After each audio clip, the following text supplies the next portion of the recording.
Tantor Audio, a division of Recorded Books, presents Smash and Grab by Maz Maddox.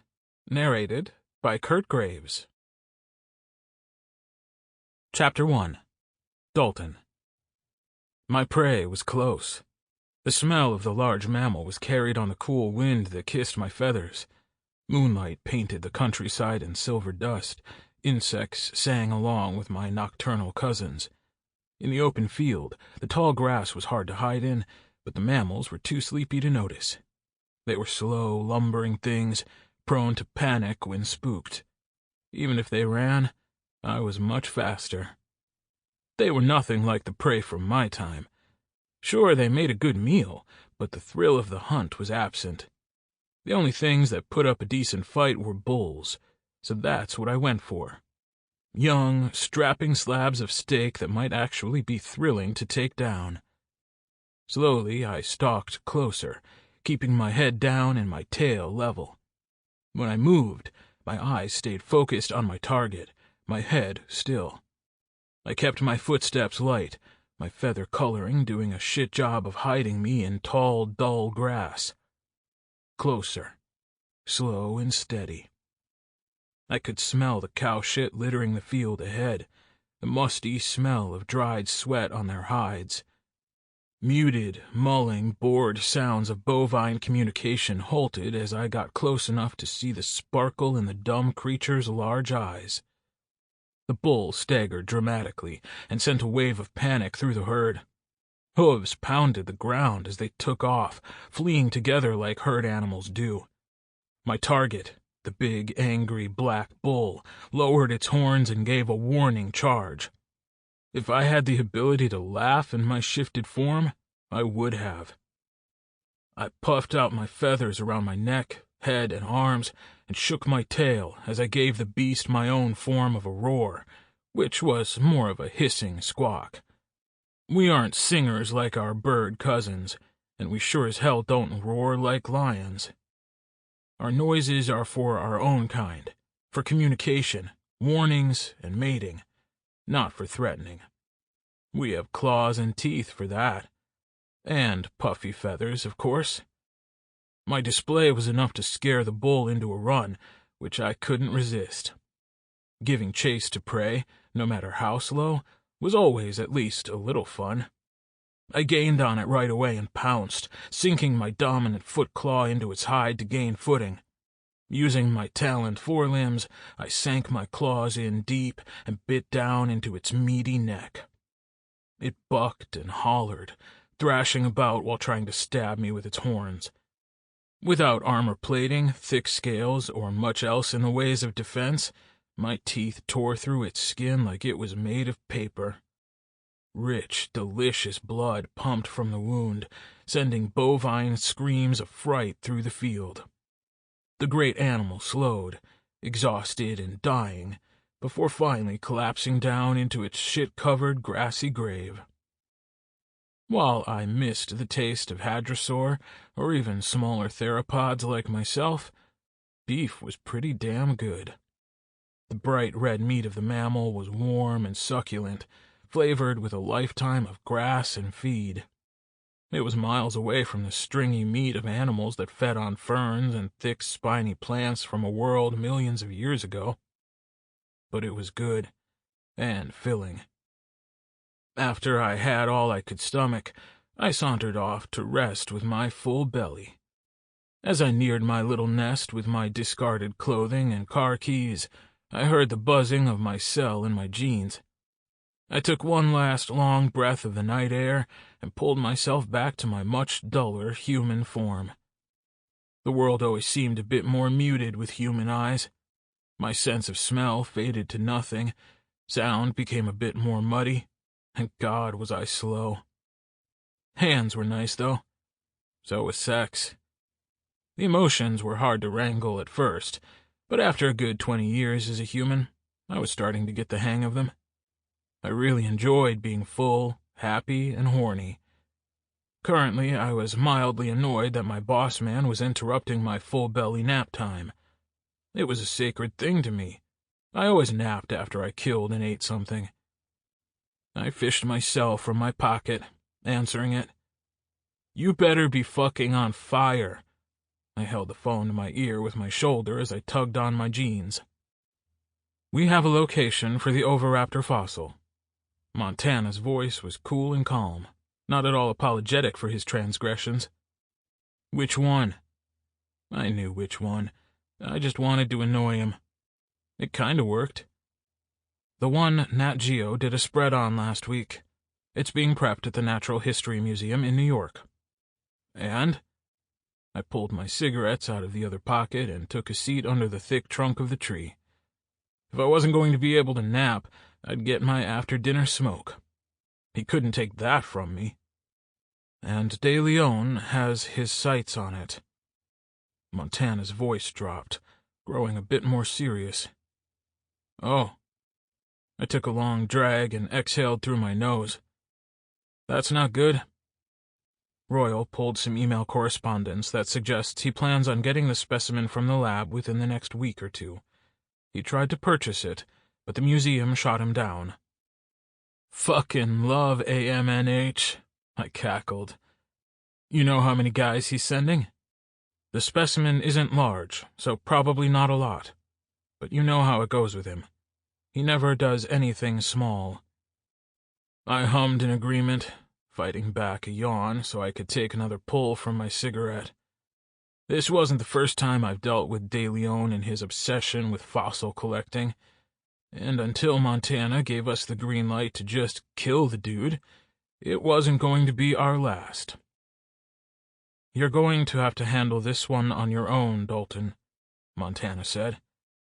"Baja is tracking down a lead in Europe, and you flew back out to China. Royal is going to keep digging and get you specifics as he gets them." "I can handle it." I pulled the phone away to yawn. "I booked a flight for you in the morning." "Don't."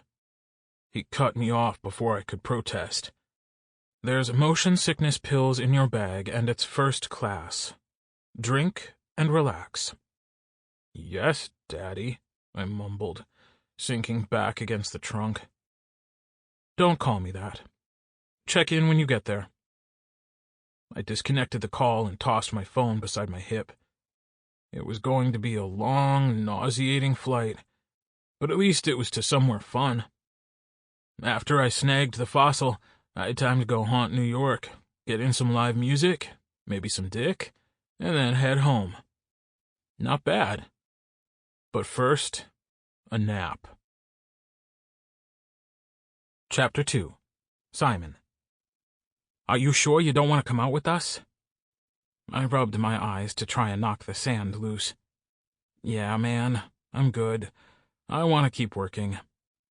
I could hear David's long sigh of muted disappointment. "Dude, it's not healthy to spend every night at the lab. You need to air out a bit. You're kind of starting to smell like a basement." I scoffed into the phone, but gave my sweater a sniff. I was starting to smell a little like an underground lair, and not in a good way. "I'll go with you next time, I promise," I lied. He knew I was lying too, but like a good friend, he just gave an unamused, "Uh-huh." "You really going to be dusting off an egg all night?" Not just an egg," I corrected, offended to my core. "It's the best preserved Oviraptor egg to date. The more sediment I can get off, the better the X-ray. Yeah, buddy, I know." He sighed again. "You're not turtling because of Hannah, right? Because we're not going to the same bar." "What? No." I set my tools down and rubbed my eyes again. "No, it's not that. David, I really just want to keep working on this. There's a perfect egg under all this junk, and I need to get to it. I didn't spend 3 months in the Gobi to stop now." "Yeah, you brought 3 months of fucking sand back. Don't remind me." It made me happy to hear him laugh. I felt shitty blowing him off again, but I didn't want to go out and be social. It was never my scene, despite how much he wanted it to be, and how much he needed it to be. My best friend was an extreme extrovert who just happened to be connected to a man who really loves basement labs and rocks. Sorry, David. I'll really go next time. Give Kate a hug for me. Yeah. Seriously, don't sleep there again. Go home and eat. I ate after I swam, Mom, I teased. Go have fun. After a mumbled goodbye, the phone disconnected and I was at peace again. The lab was blessedly quiet this late in the evening, with all the grad students and volunteers gone to live their lives. Each prep table was covered in fossils, plaster jacket remnants, and so much dirt. It smelled like earth and cold air, and the hum of the lights was soothing and maddening all at the same time. I placed my headphones back in and turned up the latest episode of I Know Dino podcast to catch up on the latest news in my favorite subject. I had been so deeply rooted in fishing out the egg we had discovered in the Gobi that most other things had fallen away, including the bad first date I had a week ago, wherein I bored a lovely woman to tears talking about theropod classification. To be fair, she asked what my book was about when I told her I had been reading before the date.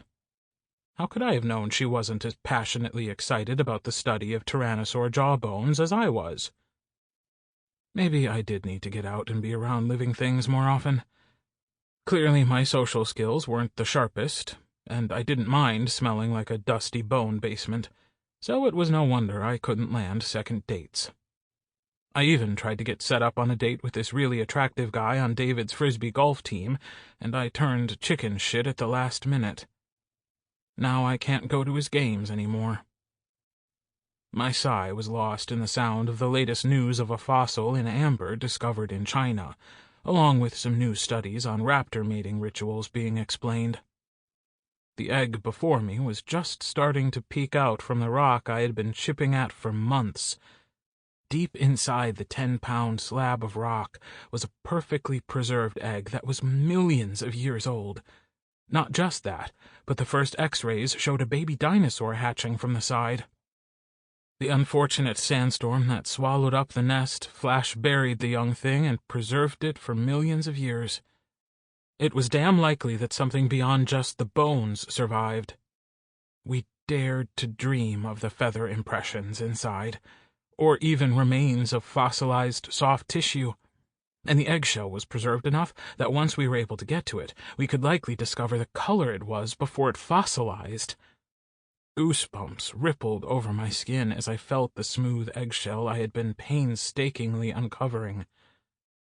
Millions of years ago, long before humans were even a blip on the radar, this egg was on a planet that was almost like an alien world. Giants dominated the earth, sky, and sea. Flowers were just beginning to take shape, and there was more oxygen on the planet than there's ever been since. Just a few more layers to go, and the priceless piece of Earth's history would be revealed. As usual, I didn't stop working until my stomach began screaming at me.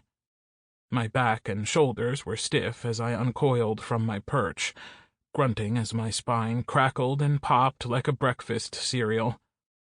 Tugging my earbuds free, I heard voices entering the lab. I paused and turned towards the door. It wasn't any voices I had heard before, and definitely wouldn't be one of my students this late. Even the more enthusiastic ones didn't waltz into the museum after 9 at night.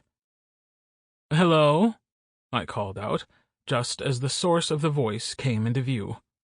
3 men wearing all black, carrying a large case, paused in their tracks as they saw me. Each one of them was wearing gloves, guns on their hips, and serious expressions. My eyes bounced between their weapons, the case, and them. What's going on? I was beyond confused why 3 armed men would be in the lab, considering that the security guards for the museum didn't even carry weapons. One of the men turned to his coworker, or whatever armed men in black considered themselves, and scowled. "You said the lab was empty this time of night." "I was wrong," the other one replied with a shrug, pulling his gun free. Fear rippled through my stomach like liquid fire as I put my hands up in alarm. Whoa! I don't have much on me, but you can have my wallet and phone." "Shut up and get on the ground," the one with the gun ordered. I did as he commanded, because what the hell else was I going to do? He saw our faces, another one replied. I didn't see anything, I added quickly. I didn't see a damn thing, I swear to God. I'll watch him. Get the asset, one of them said. I think the first one, but I wasn't sure since my face was on the floor. Living in New York for so many years, I knew I was bound to get mugged, robbed, or something eventually. Not that the city is teeming with crime, but it was a numbers game. However, I didn't expect it to happen in the fossil lab. Which one is it? One of the men asked. How the fuck should I know? It all looks like rocks to me, another added. You. A boot tapped my ribs. Which fossil is the raptor? What? I turned my head slightly, but didn't dare look their way. The raptor? Which one? The fucking one in National Geographic, he snapped. That doesn't narrow it down, I barked back, half terrified and half frustrated. This whole damn place has been in that magazine. A gloved hand reached down and jerked me to my feet by the back of my sweater.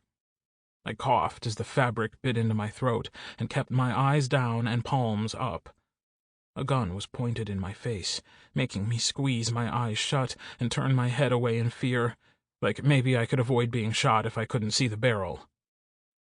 This one, the man hissed, harshly tapping the barrel of the gun into my head to get my attention. I ducked from the sharp pain of it and hissed, cracking one eye open to see the phone he was holding up in front of me. It was the cover story of last month's issue, displaying the X-ray of the oviraptor egg I had been slaving over. Treasures in the Gobi. New discovery promises perfect baby dinosaur. You're here to steal a fossil? I blinked, totally dumbfounded. From a museum? The gun barrel pressed into my cheek, pressing the meat of my face against my molars. I tried to jerk my head away, but the grip on the back of my sweater held me still. Which fucking one? He hissed through his teeth. What the hell would you even do with it? It's not even technically ours. It belongs to Mongolia. We're just preparing it for them. I tried to reason with him, which was extremely stupid. I knew in my gut it was pointless, but I had to try. Unfortunately, that earned me a punch to the stomach and for me to be thrown into my prep table. The egg I had been working hard on was jostled violently, and I grabbed it to keep it stable. My gut ached and my lungs burned as I tried to take in some air. The hard metal of the gun was stabbed into my temple, pinning me to the fossil they had no idea was their target. You feel like dying tonight? I tried to respond, but I was too busy coughing. Hey! His coworker and fellow bastard got his attention, lifting the phone up for him to see. Well, Professor Andrews, this is your lucky day. He pressed the gun harder into my skin, making me grit my teeth. Seems like our employer wants you to come along with us. What? I managed, turning my eyes towards him. That's you, right? He tilted his head towards his fellow goon, who lowered his phone down for me to see the display. It was on the digital page of the Nat Geo article with me in the Gobi, all smiles and excitement thanks to the specimen we found. The man with the gun to my head kept talking. You're the one who's been working on restoring the fossil, right? Well, our boss was very interested in hiring you to keep working on the fossil. Looks like we went ahead and settled the question for you. Are you out of your fucking mind? I snapped. I'm not going with you, and neither is the fossil. The man with the gun to my head snarled at me, his eyes lifting from me to scan the table with the slab of rock he was pinning me to. A slow, cocky smirk appeared on his face as he pulled me up and away from the fossil. This is it, he announced. His shit is by it, and he's been working on it. Does it look like the picture? One of the other men glanced at his phone and nodded. Yeah, it matches. Plus, look. He gave the peeking eggshell a tap. That look like an egg to you? Pack it up. I was jerked back from the table, the gun pressed into my ribs as I watched the priceless fossil being lowered into a foam-lined, black and silver case with double-latch locks on the side. It felt like there was a blender in my stomach, whirling fear, anger, and confusion into a horrifying smoothie. In what universe does a museum get robbed of a fossil? In what weird reality do they then kidnap a paleontologist to keep working on it? Did I fall asleep listening to the podcast and was now in a weird fever dream? Did I die from inhaling too much plaster and fossil dust and was living out paleontologist purgatory? I can't believe this is happening, I whispered to myself. It would be beneficial to your health to shut the fuck up, Professor, the man holding me hostage said dryly. You've been a massive pain in the ass tonight. After the fossil was secured, the case was flipped shut, locked, and hoisted up by the sturdy handle. My sweater was let go so that he could grab me by the upper arm. His fingers dug into my skin through the fabric as he turned me around, the gun still discreetly pressed into my side. Don't be stupid. Stay quiet and you won't get hurt. Understood? He asked coldly.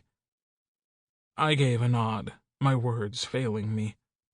My brain was vibrating with desperate ideas of how to escape.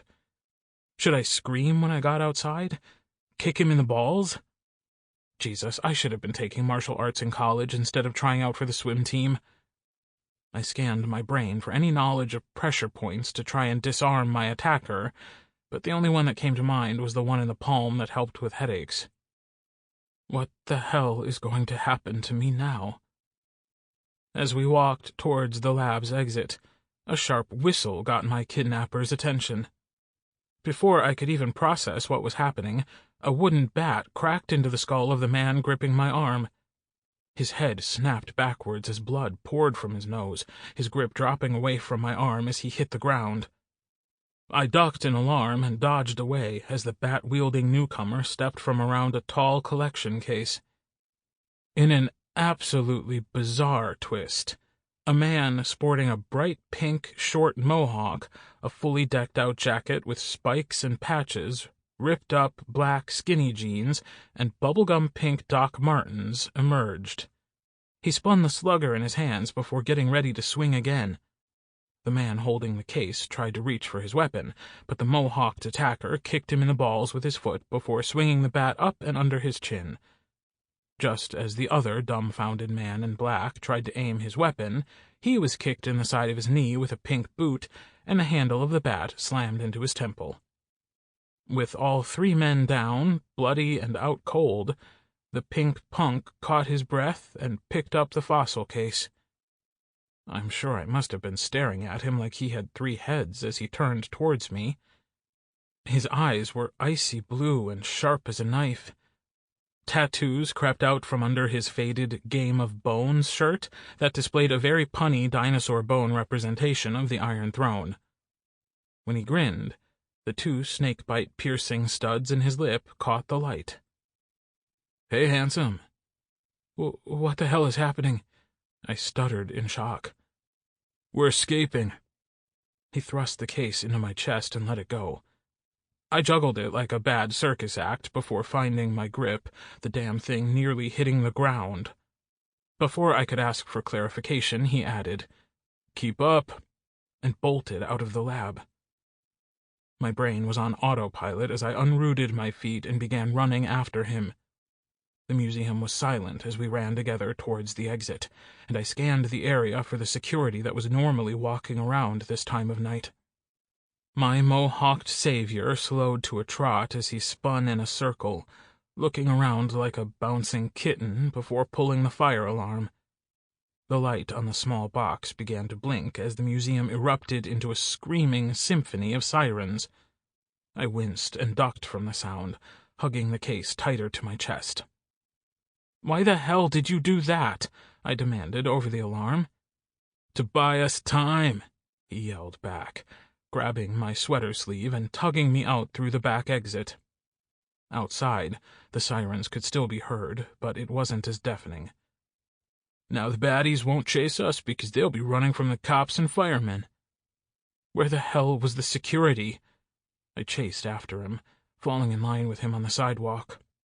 Our pace slowed down to a brisk walk, so we didn't call attention to ourselves, but I was breathing hard from the pumping adrenaline. Knocked out and tied up. The cameras were shut down, too. He pulled a pack of cigarettes from his jacket and tapped them against his palm. You didn't drive here like a lunatic, right? No, I took the subway. I shook my head. What the hell is going on? Who were those guys? And who the hell are you? Those guys were hired muscle for Santiago de Leon, a scary rich fossil collector with ties to the cartel. He's also a major thorn in my ass, who I take complete delight in fucking over. The icing on the shit cake was that he sent in one of his particularly vicious goons. Did you notice the guy with the scar across his neck? He placed a cigarette between his lips, cupping his hands around the tip to light it. I had taken extreme measures to notice nothing about the men who had attacked me, because I feared they would somehow notice if I did. They could have been wearing full clown makeup and I wouldn't have noticed. I shook my head quickly. No, I didn't see it. Well, he said around his cigarette, that dickhead is Juan Hyena Gutierrez. He didn't get that nickname for being a chuckling mutt, but because he tends to never let shit go. After taking a long drag, he exhaled the smoke out through his nose and tossed me a smirk. And as for me, I'm your knight in spiky armor. Holy shit. I ran my hand over my hair, my heartbeat pounding in my ears. This can't be real. What do we do now? We're going to head back to my hotel so you can have a panic attack. Then we'll hit the road first thing in the morning. He gave his stomach a lazy pat. Plus, I'm starving. Wait. My head was swimming with all the information dumped on me, along with almost being kidnapped and stealing a fossil from the AMNH. I stopped on the sidewalk and took a long, deep breath. The cool spring air nipped at my nose and cheeks, but it wasn't cold enough for my breath to fog. After letting my blood pressure drop enough for my ears to stop throbbing, I looked at my knight in spiky armor. Why should I trust you? I asked simply. He was standing with his weight on one hip in a casual, lazy way that made him seem bored. His icy eyes watched me with an expression between bored and amused, and I couldn't tell which one was winning. It was then I realized he had a gun strapped to his ribs under his jacket. Through all the excitement, I didn't realize that he was about an inch taller than me, excluding the mohawk, which added an extra 3 or 4 more inches. He looked young, maybe in his late 20s, with the thin build of a fit athlete and a deadly, mischievous smirk. Besides the fact that I just went full Negan on those assholes for you, he asked with a laugh. Full what? Walking Dead? Come on, man. That show's like 10 seasons deep. He took another pull from his cigarette, stubbed the cherry with his fingers, and pocketed the snubbed butt. Yeah, I guess besides that. I rubbed my forehead as the crash started to set in. Why were you in the lab? How did you know they'd be there? And where the hell are we going?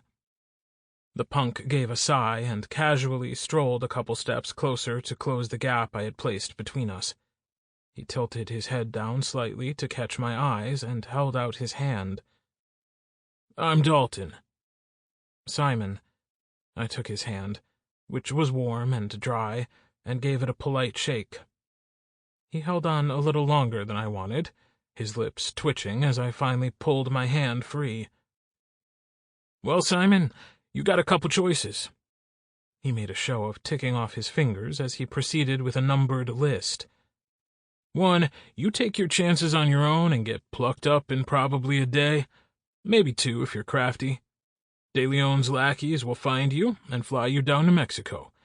While they do have badass street tacos there, De Leon isn't known for his bedside manner, especially toward his captives. He'll make you work for. Sample complete. Ready to continue?